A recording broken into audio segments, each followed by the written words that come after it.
Вот, задавили и зебря. Самочка. Самочка идет. Вот, нога одна осталась. Голова. Вот, позвоночный тазом. Это кишки. Вот прямо на льду и завалили. Это завалила-то большая стая. Я никак количеством определиться не могу, так как видите, что тут заметено, да?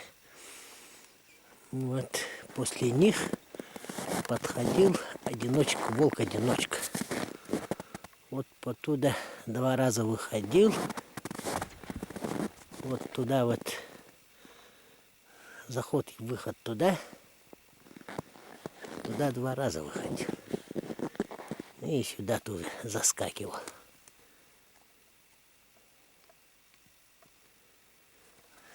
Короче, волк-одиночка в этой стае, видать, ходит и подбирает эти. Собачка привязанная. Грызет что-то.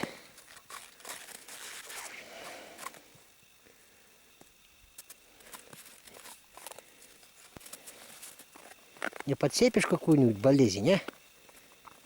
Это же волки грызли. Ну ладно, черт. Пускай грызет. Ну, вот орудий лова у меня что-то маловато. 2 капкана и 2 петли. Я этот рейсовый взял. И изюбр это он. Изюбр.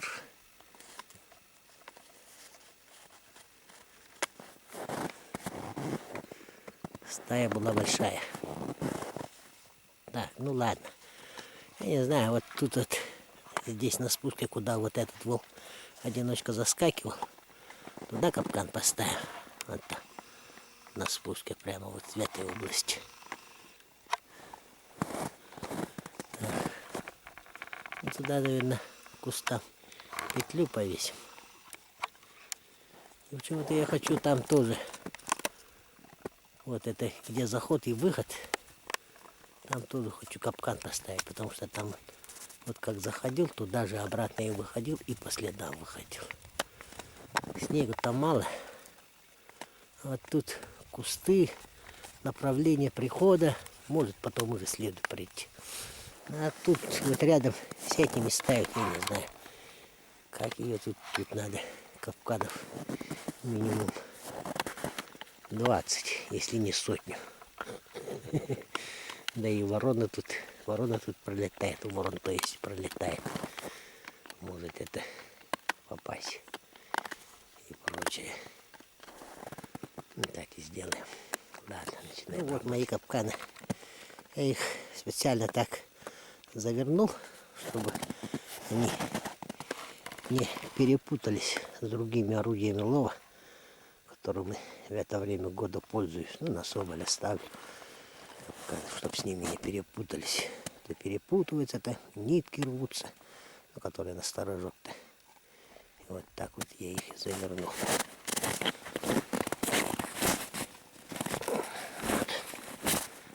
Пример 1. С мотоском уже стрелка там. Это. И тут тоже капкан внутри. За место потусков у меня тормозные колодку. Может тормознут волк и волка. УАЗика тормозят. Ну вот, выставился. Вон там вот. Да, там на выходе, короче. Кому выход, кому заход. Там один капкан стоит.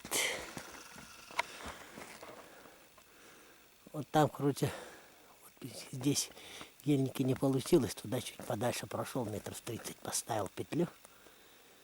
И тут вот, здесь вот один капкан еще. Ну, как вы заметили, вот специально снегоходом затаптываю свои следы. Так-то волк снегоходов, ну, бурановского следа, снегоходовского следа не боится. Вот когда маскирую следы, я пользуюсь этим. Ну, вроде бы работает. Ловится же. Стая это большая. Ну, как бы не десяток, если на одного-двух больше. Много это волков-то. Но я никак сосчитать не могу. Но десяток или больше даже есть. Это пришлая стая. На прошлой весной на Ботомской стороне оставалась одна такая стая. И внизу там на Мандручах 9 штук оставалось. Километров 300 с лишним отсюда. Может, они приперлись. Кто-то из них. Здесь-то местные, как говорится, выбиты давно. Колхоз-то ихний уже расформировал за несколько лет охоты. Это другие волки. А осядут, не осядут, вернутся, не вернутся. Ну, может, обилие дичи понравится. Я сейчас еще чуть маленько вперед проедусь. По обратной дороге на эту марь надо будет заскочить, посмотреть. Что-то там они тоже на одном месте очень хорошо на льду кувыркались. Ну, радовались. Наелись, наедаются и начинают играться. Кувыркались там, гонялись, друг с дружкой игрались. Посмотреть там надо. На речке ничего нету. Тоже натоптанные следы есть там. Посмотрим. Ну вот, волк-одиночка. Оттуда снизу почему-то шагом вышел, вот шагом прошел. Шагом. Шел. И вот тут на буранку вышел. Там кровь. Что бы это значило? Вот я покопался, смотрел, может, думаю, шерстинка какая, заяц или кто-то. Нету ничего.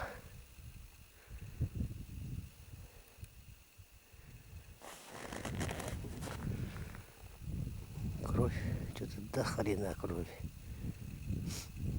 Ну, как будто, ну да, как будто зайца съел. Или он кого-то там задавил, что-то притащил. Но опять же, судя по всему, вот эта кровь, которая накапала, это свежая кровь. Не, ну, свежая, ну, с туловища кровь накапала.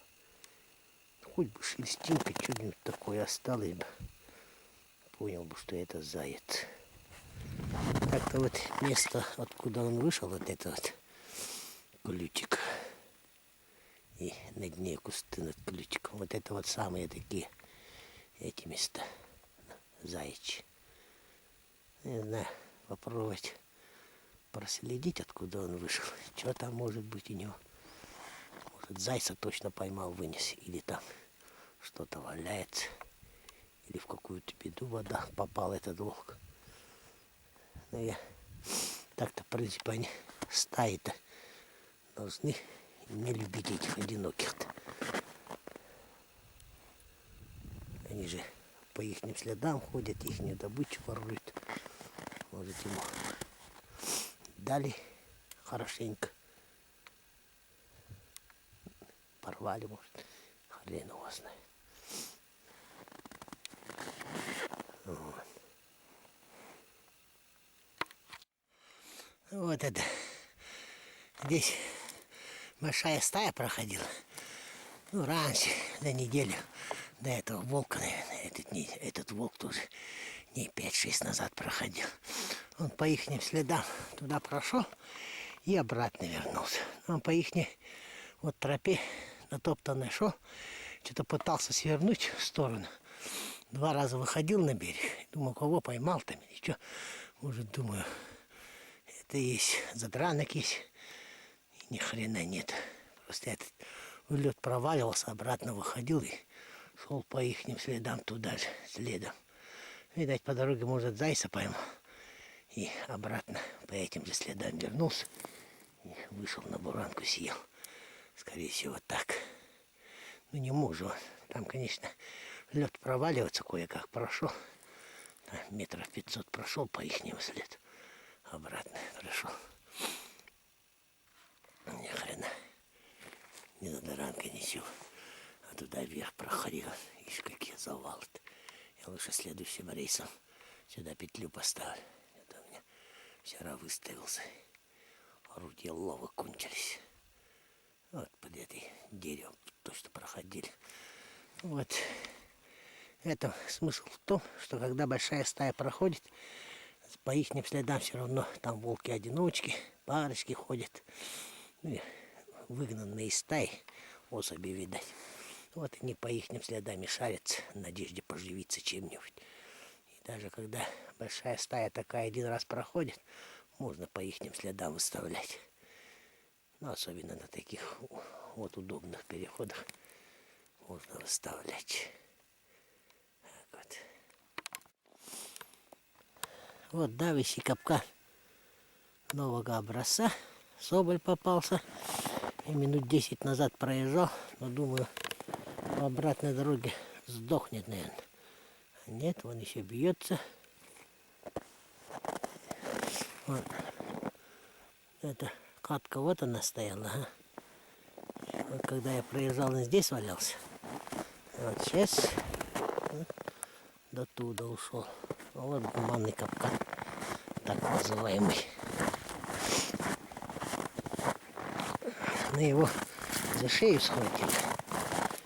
И все равно что-то... Вот, видите. Гуманный капкан. Смотрите.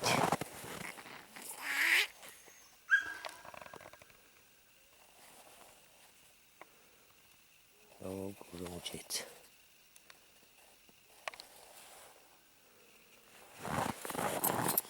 Вот, видите еще, дееспособный.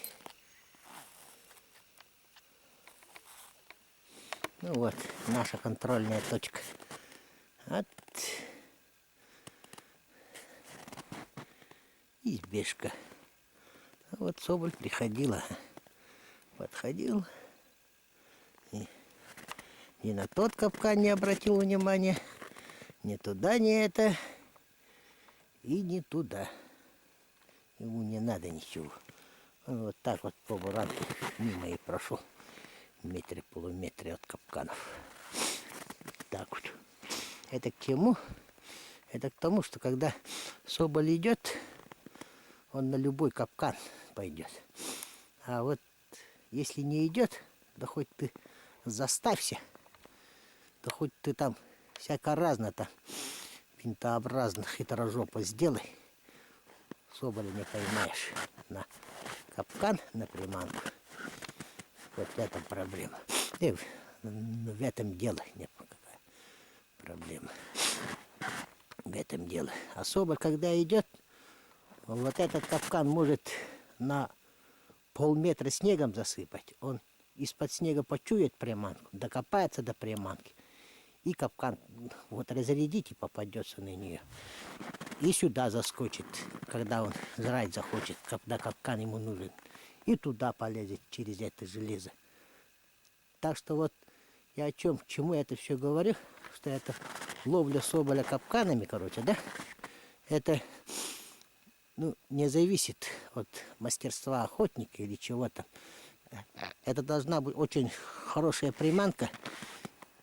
Ну, как говорится, качество приманки и количество капканов. И чтоб соболь еще был и шел на капкан. Здесь он есть, а вот приманка это ему не нужна, потому что снегу нынче маловато, а голубика очень много было. Вот на голубика он и гуляет. И вот мышек, когда снегу мало-то, здесь мыши, и не сколько мышек, как они, пищухи, ага. Вот пищухами питается, голубику есть, ну мало ли чем он там, всеядный же он. Все. А вот приманки наши ему в виде глухариных крылышков или там кого-то ни хрена ему не нужны. И будешь пустой ходить без ничего.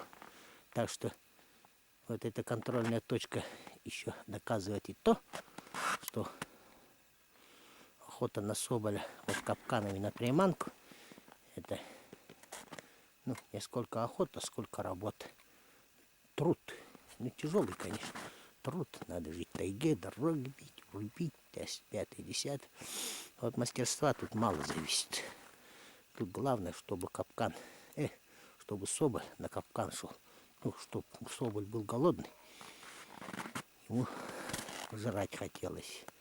Тогда он, невзирая ни на что, полезет. Хоть на такую, хоть на такую, хоть на эту залезет, хоть эту выкопает, попадется. Ну, будет соболь на капканах ловиться. Это, так что это даже ловля соболя капканами, я вот так сказать, не сколько охота, сколько труд,